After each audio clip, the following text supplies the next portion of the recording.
Welcome to Medica Wellness Studio. I'm Angelika Maria Koch with the educational videos about how to live optimal health and vibrant well-being as I continue to guide you step by step through an amazing and life-transformative process, empowering you to connect with your body and soul in a completely new way again. I hope you enjoyed the last two videos of the first chakra called Muladhara. Today we enter the second chakra, which is also called in Sanskrit SWADHISTHANA, or the sacral chakra. The second chakra is particularly important and worthy of its respect because it is the virtual cornerstone of your foundation, the very seat and the very place and soul of your creativity, as it sets the direction of all that follows it, particularly in the more higher esoteric chakras. The information which I will share with you today is taken from the references of Dharma Singh Khalsa and Cameron Stout from the book Medical Meditation and Caroline Miss from Anatomy of the Spirit. Great references. But let's have a look at the physical location of this chakra. It extends from the top of the pelvic bone to the navel. So now we talk about the abdomen, and it houses all the reproductive organs, as well as the lower part of the abdomen, which is the colon, which is still part of the first chakra, but here they overlap a little bit. The most fundamental characteristic of the second chakra is its power to create, recreate, to give and to receive. It radiates with a luminous color of orange and instills in us sort of a childlike, innocent and joy and vibrancy. It is the color of the sages. So in India you see the sannyasins and the sadhus draped with orange cloth. And it also is a symbol and commitment to the spiritual path. The second chakra is associated to the planet of Jupiter, to the metal of tin, to the water element, into the sense of the taste. So in the first chakra, we explore the sense of the smell, which is very animalistic and very basic. And now we start to taste life. Especially during these challenging times of global paradigm shifts, creativity is more than needed than ever, because we face a new world that demands creative new solutions to new problems. As the first chakra belongs to the earth element, the second chakra belongs to the water element. So here the frequencies are mutable, fluid, ever-changing, ever-flowing. It also instills in us the sense of a sensitivity and a sensibility of change.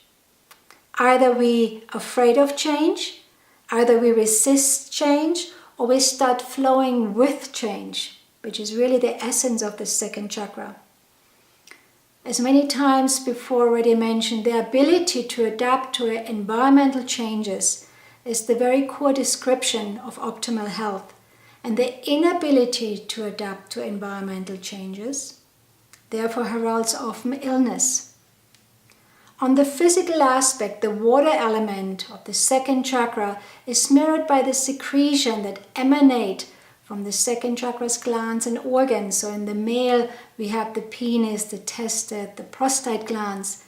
With the women, we have the uterus, the ovaries, the fallopian tubes, the vagina, as well as the kidney and the bladder are here associated with, and the adrenal glands, which are now also part of the first chakra. Due to this beautiful flowing and mutable nature of the second chakra, it can easily influence the other chakras.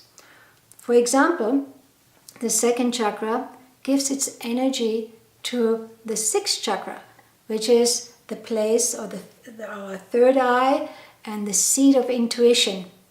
But we can't have a clear intuition, a clear vision, if our second chakra isn't functioning very well. The second chakra also influences the fourth chakra, which is the chakra of the heart, and it invokes in us feelings of compassion. So the second chakra empowers the sixth chakra, the third eye, for you to have clear intuition. And this chakra radiates a kind of freshness, an innocent, a newness that springs forth from this vibrant orange color. Although this chakra is directly related to our sexuality, it does not support the lower nature of expressed sexuality. Remember, the rising Kundalini energy should be pure and not tainted with perverted sexual obsession. But when allowed to flow freely, this radiant energy is used for procreative purposes. And it also, as I said before, it stirs up this inherent childlike experiences within ourselves, as well as spontaneous creativity. So when the second chakra, we also experience this womb-like place of security and safety and trust in ourselves. And from that seat, then we want to connect with the other, right? We want to have and experience these feelings of closeness. Unlike the first chakra, which is focused almost solely upon selfhood, my individuality versus the tribe and the family and the lineage I come from, the second chakra needs the energy of the others to flourish. It needs the others now. And we can relate to that when two people come together to create a soul. The coalescence of the second chakra hereby revolves on a deeper level around the creative instinct and the vital reactions to the others, or of the others. Now, artists, writers, musicians, they all have a very strong second chakra because they're very creative. They create visual art, but they're also dependent on their appreciation to be, that their art is to be seen. Dharma King Salsa and Cameron Stout again beautifully expressed the essence of the second chakra with the following words. The second chakra allows our first experience of the merger of ourselves with other selves and with the universe. So we're not even talking at this point about the other, but we're talking about everything. We are merging with the whole. This merger is carried to its zenith by the 6th and the 7th chakras, which merge spirit with spirit. But the first taste of communion comes from the second chakra. So the second chakra gifts the individual with the passion and longing to another person. And this passion naturally ignites in us the feeling of compassion. Therefore, the sexual creative energies that reside in the second chakra are most valuable and nurturing to the individual when the energy in the chakra is balanced and allowed to flow freely in as well as freely out. So the energy that comes to the second chakra is carried primarily through the Pingala Nadi, which I talked in the previous videos. It is really the channel along the spine, particularly on the right hand side. Here it starts at the right spine, going up all the way to the right nostril. It is the yang energy, it's the male, the masculine energy. But however, if the energy also, it must enter through the left side of the body, which is the Ida Nadi, which is our female side. And it starts off the left side of the spine, going up to the left side of the nostril. If there's an imbalance in the proper ratio of this flowing in and out, left-sided and right-sided energy from the Pingala to the Ida, we have an unbalanced second chakra. And that's why breathing exercises or medical meditation practices are so valuable here, because you consciously, literally can draw in and balance the energy via your breath in the second chakra. We experience this energetic imbalance often as a sensation of isolation. And when we get overboard or we have an overactive second chakra, then we get into lust. And today in our society, that's really what we see. We see an unbalanced second chakra. Either we have low libido, no energy, and we are not in contact with our inherent womb-like seated power of creativity, or we go overboard and are completely preoccupied with sexuality. I would like to mention here, if a woman has undergone a partial or complete hysterectomy, that doesn't mean she's not in contact with the seat of her creativity. The uterus represents creativity. But as the woman is now not focused on her, or primarily on her organs anymore, she can now transform these frequencies and really start communicating with the universal creative forces by drawing energy from her inherent blueprint within her body.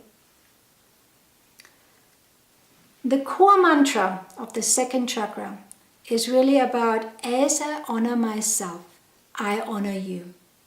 In Lakesh, it means I see myself in you. This chakra teaches us to courageously and sweetly uphold the gained individuality from the first chakra, the Muladhara, by consciously merging with the other without losing one's individuality, and at the same time honoring the other's presence and existence. That's the very core or the lesson of the second chakra.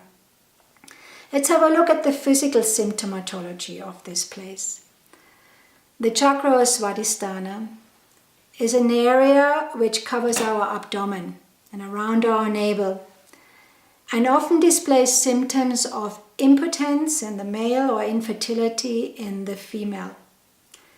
Impotence is not an easy experience for male, because it not only robs them from their sort of important healthy source of pleasure, but also makes them feel unimportant, and on a larger scale, almost, as a human being. They lose their male power within themselves. Rather than depending on devices or external chemical medications, I really wholeheartedly suggest and advise to you to look for natural and effective therapeutic tools in combination with medical meditation, breathing exercises. Often look behind the story, behind this symptom. It could be that your relationship with your spouse isn't working, or this constant anxiety of, performance is really whacking you, or you feel like you are totally exhausted, you work so hard. There are many causes which could have caused that expression of your body. Even if you have diabetes, of course, a side effect of that is impotence in male. Medical meditation can also mitigate many of the problems associated with menopause in women, particularly when we talk about fatigue, hot flushes, insomnia, osteoporosis, mood swings, hormonal imbalances as well as the menopause in males. Yes, that does exist, and they often experience depression and low libido and lethargy and lack of energy. It also can prevent certain symptoms like prostatitis or enlargement of the prostate, which is very common today. So apart from the sex-related organs, your adrenal glands will function in a much more harmonious way, and the kidneys and the bladder are able to eliminate accumulated toxins within the body. You also don't attract so much the chronic cystitis, for example, because the terrain doesn't allow for these negative frequencies to stay in this chakra for too long. I also would like to mention here that uterine fibroids among women can represent the unrequited inner urge and wish to bear children in one's life. So these manifested growths of tissues here may mirror the unborn children within the woman's body. So endometriosis, blocked fallopian tubes, ovarian cysts, or just plain heavy menstrual cycles are not related only to hormonal imbalances, but are often really directly related and linked to the woman's relationship to their own femininity, her womb-like creative powers, and the mental and emotional scars which are often caused by abuse, by rape, domination, as well as the suppression of these deep-seated wounds. Another aspect of the second chakra is your relationship to wealth and money. Yes, and so often, sex and money go hand in hand, particularly in our crazy, confused world today. Today, I invite you to take some time and reflect on the following questions. As with the first chakra questionnaire, which I gave you in the last videos, get yourself a journal in which you write down your answers and thoughts. Writing down your thoughts will imprint its energy and makes it more powerful, so you too can free your creative energy from within. The questions are taken from the reference of Carla and Miss from the Anatomy of the Spirit, and I know you will enjoy that. But I would like you also to just share with you. Once you realize your limited belief systems, start to become the witness of these belief systems. Don't identify with them, because you're not them. They're just thoughts, and you can change them. So let's have a look. How do you define creativity? Do you consider yourself a creative person? Do you follow through on your creative ideas? How often do you direct creative energies into negative path of expression? Do you exaggerate or embellish facts to support your point of view? Are you comfortable with your sexuality? If not, are you able to work towards healing your sexual imbalances? Do you use people for sexual pleasure? Or have you felt abused or used? Are you strong enough to honor your sexual boundaries? Do you keep your word? What is your personal code of honor, of ethics? Do you negotiate your ethics depending upon your circumstances? Are you a controlling person? Do you engage in power plays in your relationships?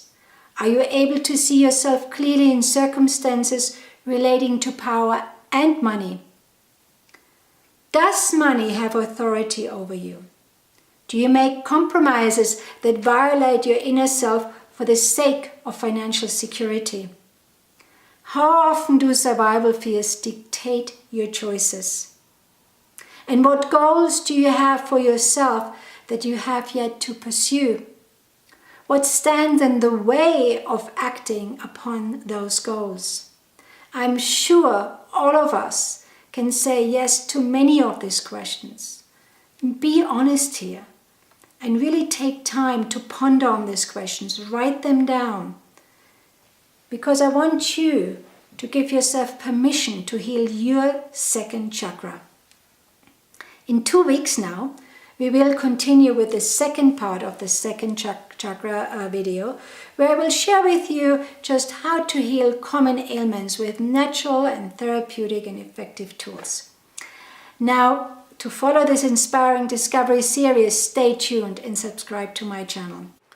I also invite you to have a look at my website medicanova.net, where you find comprehensive and inspiring educational online courses in homeopathy and quantum healing.